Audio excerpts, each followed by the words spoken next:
fantastic story in Daniel chapter 5 about worship and about how we use our bodies that God has given us and what God has intended for us to do with our bodies in regard to worshiping Him. Let me share that story with you. This is Daniel chapter 5. In Daniel chapter 5 we find a king of the Babylonians named Belshazzar who's having a party, and the Bible says that Belshazzar threw a huge party for more than 1,000 of his nobles, and they were drinking wine and they were just having a great time, and they at a certain point in the party, King Belshazzar did something pretty horrible. He called for his servants to bring out these particular vessels to drink wine from at their party. They were getting drunk and they were toasting their false gods, and all these different things were taking place at this party. And what's so significant about what Belshazzar decided to do at this particular point was that these were not just any vessels that he called for his servants to bring out for them to use in toasting and worshiping their false gods. When Babylon invaded Jerusalem and took the people captive to bring back as slaves, they also robbed the temple of God. And when they robbed the temple of God, they took the vessels from the temple that were set apart for use in worship to the one true God, the God of Israel. And they took them back to their kingdom and they put them in storage. And these were the vessels, these were the particular vessels that the Bible says in Daniel chapter 5 that Belshazzar called to be brought out.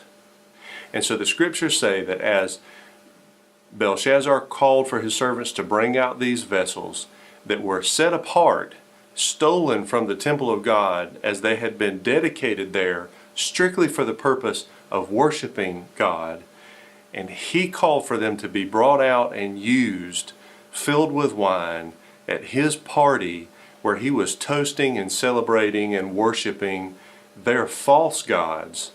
This was really a mockery of the one true God, the God of Israel. And so the Bible says that as they were having this party and mocking God by using these vessels that were set apart for the worship of the one true God, that a very eerie thing took place in that moment. This is verse 5. It says, "At that moment, the fingers of a man's hand appeared and began writing on the plaster of the king's palace wall next to the lampstand. As the king watched the hand that was writing, his face turned pale, and his thoughts so terrified him that his hip joints shook and his knees knocked together. And the king called for all of his wise people to be able to come in and interpret what this hand had written on the wall. And they were not able to do it. The long and short of the story is that they remembered Daniel, God's servant, and they brought him up, and he actually interpreted what the hand had written on the wall, and it was a message of judgment from God that Belshazzar's rule was about to end, and in fact it did that very night. Now the truth for you and I that we have to learn from this story and can relate to is that there are vessels today that are set apart for the worship of God in our lives. What are those vessels? Are they cups that you get when you join the church that you're supposed to take home and use in some sort of secret ceremony? No, that's not what they are. The New Testament teaches us that we ourselves, that our bodies, our hearts, and our lives are vessels to be used for the worship of God, that we are set apart as His people, dedicated for the worship of God our King. And so when we choose to use our lives, our hearts, and our bodies for purposes other than honoring God, we're essentially doing the same terrible thing that Belshazzar did.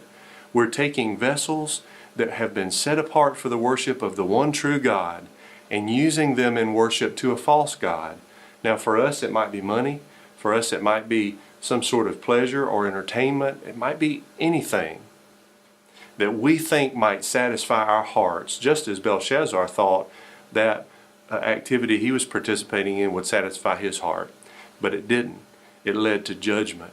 And for us, when we misuse these vessels that God has given us in our hearts and bodies and lives for the worship of Him, it brings consequences in our life. It brings sadness and emptiness and brokenness.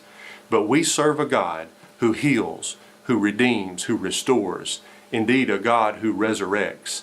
And so our hope is in Him. Our challenge is to use our lives, these vessels that He's given us for His worship, the way they were created to be used. And that's our challenge today. I hope that's a blessing to you, and I hope that you respond to God's call to use your life in worship to Him.